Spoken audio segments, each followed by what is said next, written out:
When most people think of Johan Liebert, they think of a monster, a manipulator, a villain who could bend minds with nothing but his words. But here's the truth. Behind that terrifying presence was a secret, an ability most of us never even dream of mastering. Charisma, the kind that commands a room without raising your voice, the kind that makes people listen, whether they want to or not, the kind of authority that can't be faked. And I ask myself, what if I could take that dark charisma and use it, not to control others, but to control myself, and to build real authority in my own life? So I decided to try.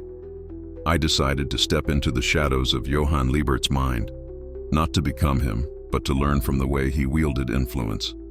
And what I discovered changed me in ways I never expected. For the first time in my life, I started paying attention to the power of silence. See, Johan never wasted words. He spoke only when necessary. And when he did, people leaned in. They listened. So I began practicing silence. At first, it was awkward. My natural instinct was to fill every gap in conversation with noise, small talk, nervous laughter, unnecessary explanations. But I stopped. I let the silence hang. I let others feel it. And something fascinating happened. People started giving more weight to the words I did choose to say. That was the first step in building authority, understanding that silence can be louder than words. The second lesson I took from Johan was posture, not just physical, but mental. Think about it. Johan never slouched, never looked uncertain. He walked into a room as if he already owned it, and people responded accordingly. So I changed the way I carried myself, back straight, eye contact steady, voice calm, deliberate, not rushing, not stuttering. And inside, I trained my mind to hold the same posture, to stay composed under pressure, to never let my emotions dictate my actions. Authority isn't about intimidation, it's about presence. And presence begins with posture. But Johan's greatest weapon wasn't his silence, and it wasn't just his posture.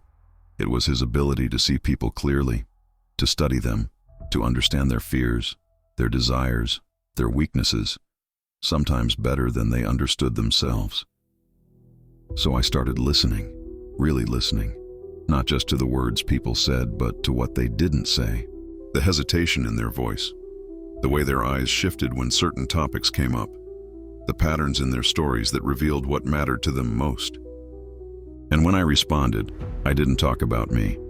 I talked about them, their goals, their worries, their dreams.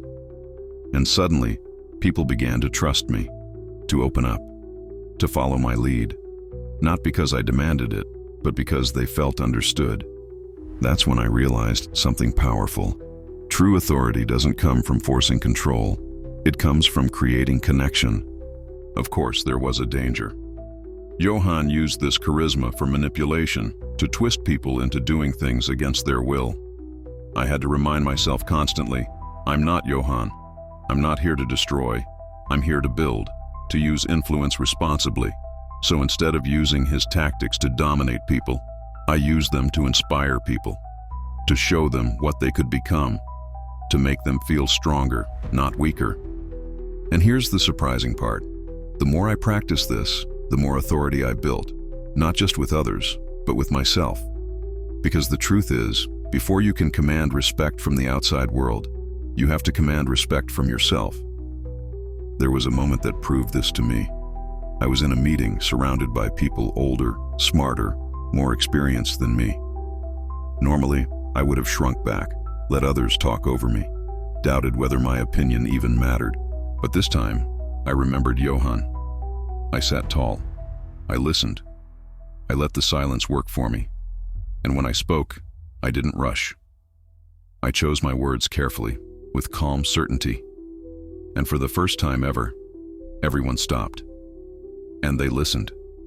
Not because I demanded their attention, but because I had earned it. That was the day I realized I was no longer the timid version of myself.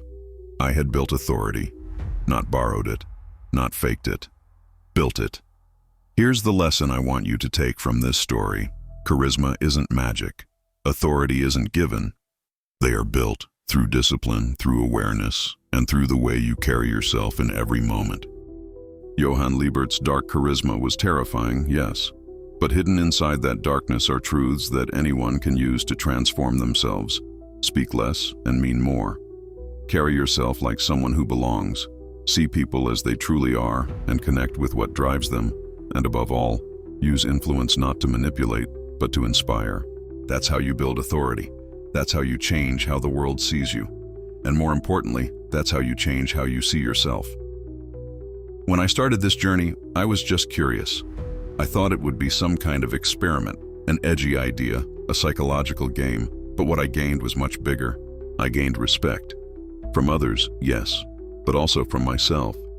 And once you respect yourself, the world has no choice but to follow. So here's my challenge to you. Step into the silence. Straighten your posture. Watch, listen, and understand before you speak. And when you finally do speak, let your words carry the weight of someone who knows exactly who they are. Because that's the true essence of Johan Liebert's dark charisma. Not control, not manipulation, but the power of presence.